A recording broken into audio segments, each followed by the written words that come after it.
अस्सलाम वालेकुम बेटा, आज हमने स्टार्ट करना है फर्स्ट ईयर बायोलॉजी का लेक्चर नंबर 5। आज का जो स्ट्रक्चर था वो जो मैंने आपको सेंड किया था सुबह वीडियो बना के, उसमें हमने बनाया था ग्लूकोज का ring structure which is known as ग्लूकोपाइरेनोस।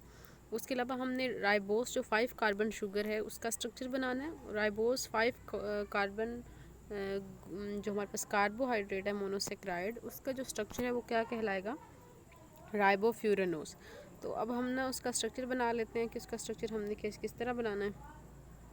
सबसे पहले जो राइबोफ्यूरेनोस है उसकी रिंग 5 कॉर्नर्ड होती है, that's why it's known as ribofuranose. यहाँ पर oxygen, carbon, carbon, carbon, carbon and carbon. अब हम इनको नंबर दे देते हैं कि कार्बन नंबर कौन सा है, 1, 2, 3, 4 एंड 5। अब बेटा जो कार्बन नंबर 5 है इसके साथ हम लिख देंगे H2 और यहाँ लिख देंगे OH। क्लियर हो गया। कार्बन नंबर 5 के साथ आपने दो H जो है वो राइट करने हैं और एक OH राइट करना है। देखिए इसमें 2 3 4 बॉन्ड कार्बन नंबर 5 के कंप्लीट हो जाएंगे। आपकी आसानी के लिए बता रही हूँ कि जब आप ये स्ट्रक्चर ड्रा करेंगे राइबोफ्यूरेनोस का, तो कार्बन नंबर 3 के नीचे OH लगाना है कंजक्टिव, 2 और 3 के नीचे लगाना है, ठीक है। Conjunctive there will be OH on carbon number 2 and carbon number 3। ऊपर आपने क्या लगा देना है, हाइड्रोजन लगा देना है। अब कार्बन नंबर 1 पे आ जाए। कार्बन नंबर 1 जो है उसके नीचे क्या लगेगा, अब देखिए कार्बन 2 के नीचे क्या है OH, तो यहाँ अल्टरनेटिव हो के क्या आ जाएगा H और ऊपर क्या आ जाएगा OH।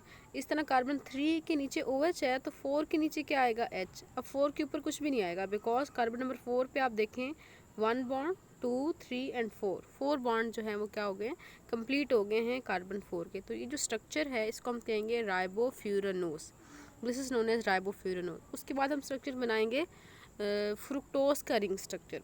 फ्रुक्टोज जो है हमारे पास, वैसे तो फ्रुक्टोज के अंदर कार्बन होते हैं 6, बिल्कुल ग्लूकोज की तरह। जिस तरह ग्लूकोज के अंदर 6 कार्बन है, but glucose is aldo sugar, unlike fructose also have 6 carbon but it has a keto group, that's why its ring structure will be different from the glucose. तो फ्रुक्टोज का जो रिंग स्ट्रक्चर है, carbon इसके अंदर 6 हैं, लेकिन ये जो रिंग बनाती है वो कौन सी बनाती है, ये रिंग बनाती है 5 कॉर्नर्ड रिंग, ठीक है। और इसका जो स्ट्रक्चर होगा रिंग स्ट्रक्चर, उसको हम क्या कहेंगे, उसको हम कहेंगे फ्रुक्टोफ्यूरेनोस। क्लियर हो गया। यहाँ पे हम लगाएंगे ऑक्सीजन, यहाँ पे होगा कार्बन 2 और यहाँ पर होगा कार्बन 1। इसकी नंबरिंग यहाँ से करेंगे। वैसे हम इसकी नंबरिंग यहाँ से भी कर सकते हैं, राइट से भी और लेफ़्ट से भी, लेकिन आपकी बुक के अंदर क्योंकि राइट पे बना हुआ है और लेफ़्ट वाला भी बना हुआ है, तो आप ना ये वाला याद कर लें ताकि आपको ये आगे बांड बनाने में आसानी होगी। तो आपने ना ये वाला स्ट्रक्चर याद कर लेना है जिसके अंदर जो नंबरिंग है इस रिंग स्ट्रक्चर के अंदर, कार्बन की नंबरिंग है वो किस साइड से हो रही है, लेफ़्ट से। कार्बन 2 यहाँ पे आ जाएगा, कार्बन 3, कार्बन 4, कार्बन 5 और कार्बन 5 के नीचे यहाँ लिख देंगे कार्बन 6। अब बेटा जो कार्बन रिंग से बाहर हैं, जो कार्बन रिंग से बाहर हैं, for example carbon 1 and carbon 6, इसके साथ आप लगा देंगे H2 एंड OH। यहाँ पे भी क्या लगा देंगे H2 एंड OH, ठीक हो गया। उसके बाद कार्बन 2 के नीचे हम लगाएंगे OH कंजक्टिव। कार्बन 3 के नीचे भी क्या आएगा, OH आएगा। और कार्बन 2 के देखें 1 2 3 4 बॉन्ड कंप्लीट है। कार्बन 3 पे आ जाएं 1 2 3 और यहाँ क्या आ जाएगा हाइड्रोजन। कार्बन 3 के नीचे क्या लगाया OH, तो यहाँ अल्टरनेट होकर क्या आएगा H और ऊपर क्या आएगा OH। इस तरह कार्बन 5 के नीचे तो कार्बन 6 लगा हुआ है, तो कार्बन 5 के ऊपर क्या होगा, अब यहाँ देख क्या है OH है, तो यहाँ पे क्या आएगा H। तो ये रिंग स्ट्रक्चर है फ्रुक्टोज का and this ring structure of fructose is known as ribofuranose. Clear हो गया। इसका ये रिंग स्ट्रक्चर आपने अच्छे से इसको ड्रा कर लेना है। बाकी मैं आपको असाइनमेंट दूंगी जिसके अंदर आपने ये सारे जो रिंग स्ट्रक्चर हैं ग्लूकोज का, फ्रुक्टोज का एंड राइबोस का, वो 2 टाइम्स आपने बना के ना तो मुझे इनबॉक्स कर देनी है अपनी असाइनमेंट। क्लियर है। अच्छा, ये हो गए हमारे स्ट्रक्चर्स। उसके बाद हम पढ़ेंगे कि कार्बोहाइड्रेट के अंदर हमने मोनोसेक्राइड को कर लिया है कंप्लीट। उसके बाद हम स्टार्ट करेंगे ओलिगोसेक्राइड को। सबसे पहली बात, ओलिगोसेक्राइड जो है वो हैं क्या, oligosaccharide it is the class of carbohydrate consisting 2 to 10 monosaccharide and these monosaccharides are linked together by a bond and this bond is known as glycosidic bond। वो आगे आपके लिखा हुआ है, आपको मज़ीद क्लियर हो जाएगा। ये जो है वो लेस स्वीट इन टेस्ट होते हैं ओलिगोसेक्राइड, इनका टेस्ट मोनोसेक्राइड की निस्बत कम होता है, मतलब कि इनके जो जैसे मोनोसेक्राइड तो स्वीट इन टेस्ट थे ना, तो ये लेस स्वीट इन टेस्ट होंगे। इसके अलावा ये सॉल्युबल होते हैं, ये सॉल्युबल तो हैं वाटर में लेकिन मोनोसेक्राइड की निस्बत ये कम सॉल्युबल हैं वाटर में। उसके बाद है कि ओलिगोसेक्राइड्स बनते कैसे हैं, जब मोनोसेक्राइड आपस में लिंक्ड होते हैं, यहाँ पे चेन बनती जाएगी, मोनोसेक्राइड आपस में लिंक हो जाएंगे, यहाँ पे भी मोनोसेक्राइड लिंक होते जाएंगे, तो ये जो बॉन्ड है ये वाला इनके दरमियान ये क्या कहलाएगा, ये कहलाएगा ग्लाइकोसिडिक बॉन्ड। ये क्या कहलाएगा, ग्लाइकोसिडिक बॉन्ड। क्लियर हो गया। Oligosaccharides are formed from monosaccharide. The covalent bond between two monosaccharide is known as glycosidic bond. अब अगर एक जो है वो कंपाउंड में दो मोनोसेक्राइड होंगे तो वो क्या कहलाएगा, डाइसेक्राइड। तीन होंगे तो वो ट्राइसेक्राइड होगा, सो ऑन। अगर 4 होंगे टेट्रासेक्राइड एंड सो ऑन। उसके बाद है माल्टोज। माल्टोज एक ऐसा डाइसेक्राइड है जो कि दो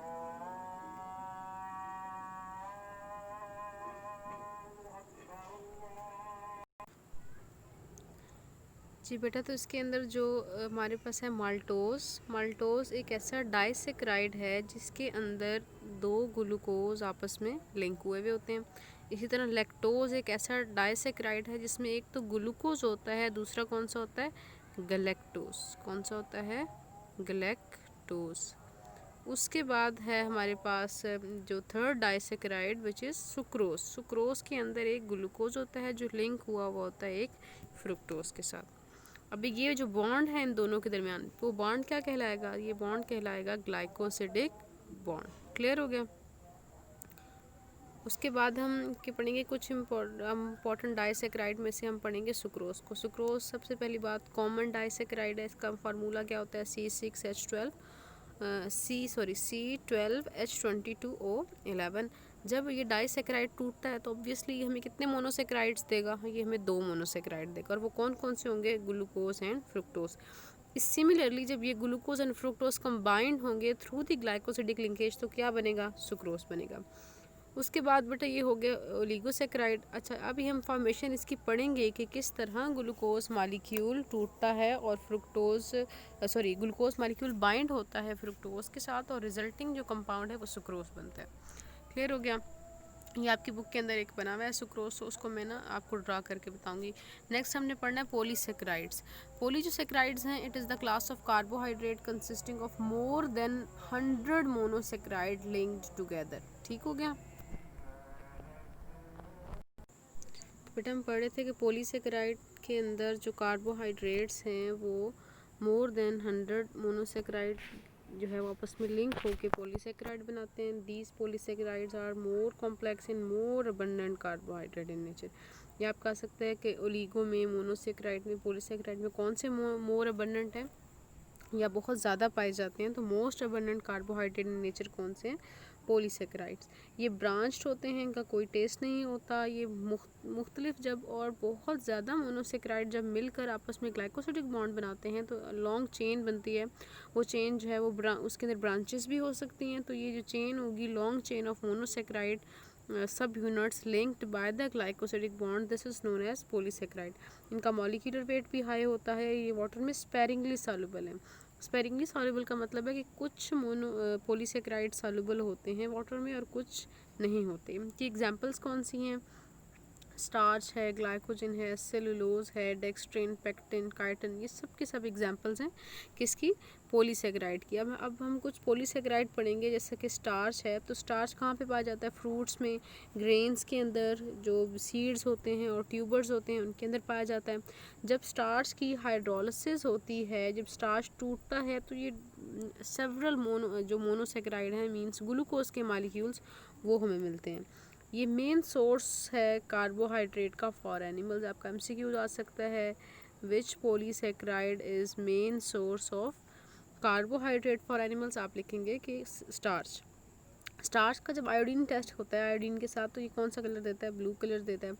तो जो स्टार्च है, स्टार्च की दो टाइप्स हैं, एक हम कहते हैं अमाइलोज और दूसरी कौन सी कहलाती है अमाइलोपेक्टिन। इन दोनों से मिलकर स्टार्च बनता है। जो अमाइलोज है वो स्टार्च के अंदर जो पाया जाता है, अमाइलोज का जो पोर्शन है वो अनब्रांच चेन्स होती हैं अमाइलोज में ग्लूकोज की, और ये हॉट वाटर में सॉल्युबल है। जबकि जो अमाइलोपेक्टिन है ये branch chains of glucose molecule से मिलकर बना होता है, और ये वाटर के अंदर इनसॉल्युबल है, चाहे वो वाटर हॉट है और चाहे वो कोल्ड है। क्लियर हो गया। उसके बाद हम पढ़ेंगे ग्लाइकोजन। जो ग्लाइकोजन है उसको हम एनिमल स्टार्च कहते हैं, और it is the main form of carbohydrate stored in animal. आपका एमसीक्यू जा सकता है कि कार्बोहाइड्रेट जो है किस फॉर्म में स्टोर होता है एनिमल्स में, तो आप लिखेंगे ग्लाइकोजन। अबेंडेंटली ये ग्लाइकोजन वैसे तो बॉडी के हर सेल में ये स्टोर होता है, बट अबेंडेंटली ये पाया जाता है लिवर सेल्स में और मसल सेल में। ये भी आपका एमसीक्यूज है। ग्लाइकोजन वाटर में सॉल्युबल नहीं होता, और ग्लाइकोजन की जब हाइड्रोलिसिस होती है तो ये ग्लूकोज के मॉलिक्यूल देता है, और ग्लाइकोजन का जब आयोडीन टेस्ट होता है तो ये निकालता है रेड कलर देता है। ये इसकी आइडेंटिफिकेशन के टेस्ट होते हैं जिससे हम आइडेंटिफाई करते हैं कि कार्बोहाइड्रेट की कौन सी टाइप है, आइदर इट इज़ ग्लाइकोजन और आइदर इट इज़ स्टार्च। बेटा उसके बाद हम पढ़ेंगे ग्लूकोज। सेलुलोज। सेलुलोज में कहाँ पे पाया जाता है, प्लांट्स की सेल वॉल के अंदर। फिर आपका एक एमसीक्यूज और आ गया कि glucose is the most abundant carbohydrate in nature. ये वाटर में हाईली जो है वो क्या होता है, इनसॉल्युबल होता है वाटर के अंदर, बिल्कुल भी ये अच्छा बेटा ये वाटर के अंदर सॉल्युबल नहीं होता। मोस्ट अबंडेंट कार्बोहाइड्रेट है नेचर में। हाइड्रोलिसिस जब होती है सेलुलोज की, तो इससे भी कौन से मालिक्यूल्स मिलते हैं, ग्लूकोज के मालिक्यूल मिलते हैं। ग्लूकोज का जब आयोडीन टेस्ट कराया जाता है तो सेलुलोज कोई भी कलर नहीं था, सॉरी फॉर दैट। कॉटन जो है वो सेलुलोज की कौन सी फॉर्म है, प्योर फॉर्म है। Cotton is the pure form of cellulose. अब क्वेश्चन ये है कि जो सेलुलोज है इसको डाइजेस्ट करने वाला कोई भी एंजाइम एनिमल्स की बॉडी के अंदर नहीं होता। It is not digested in the human digestive tract, in herbivores and in also any other animals. ये फिर इसको ये डाइजेस्ट कैसे होगा? It is digested because of the small micro organism like bacteria, yeast, protozoa. Digest जो herbivores हैं और जो बाकी एनिमल्स हैं उनके डाइजेस्टिव ट्रैक के अंदर बैक्टीरिया, यीस्ट या प्रोटोजोआ इस तरह के माइक्रो ऑर्गेनिज्म रहते हैं जो कि ये सेलुलोज एंजाइम बनाते हैं ताकि सेलुलोज की क्या हो सके, डाइजेशन हो सके। बेटा यहाँ तक आपके पॉलीसेकेराइड कंप्लीट हो गए हैं। जो है वो नेक्स्ट मैं आपको वीडियो में बना के सेंड करूँगी कि हमने सुक्रोज कैसे बनाना है। तो शायद मैं यहाँ बनाऊँगी तो शायद आपको उस तरह क्लियर ना हो, तो I will send video of sucrose formation, या हम ये पढ़ेंगे ग्लाइकोसिडिक बॉन्ड कैसे बनता है। तो यहाँ तक आपका बेटा था लेक्चर नंबर 5।